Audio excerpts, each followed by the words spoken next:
अस्सलाम वालेकुम प्यारे बच्चों। आज हम ज़ेर लगाकर अल्फाज पढ़ना सीखेंगे। इस, जिन,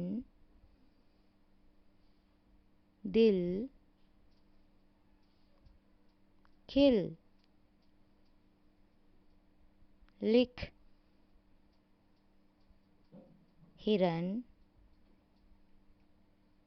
जिगर, मिर्च, इश्क, शिफा, जिया, जिराफ, किताब, दिमाग, रियासत, इमारत, हिदायत, मशरिक, मस्जिद,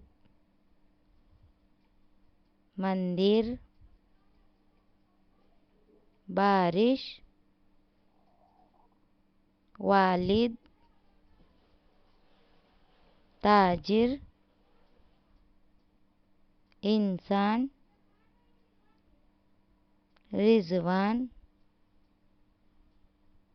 इमरान, खिदमत, फितरत,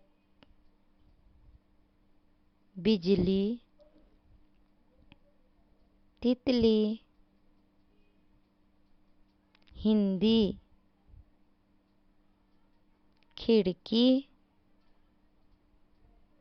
इमली, रिक्शा, जिंदगी, हिमालय,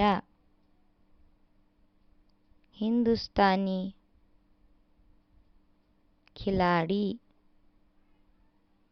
शुक्रिया।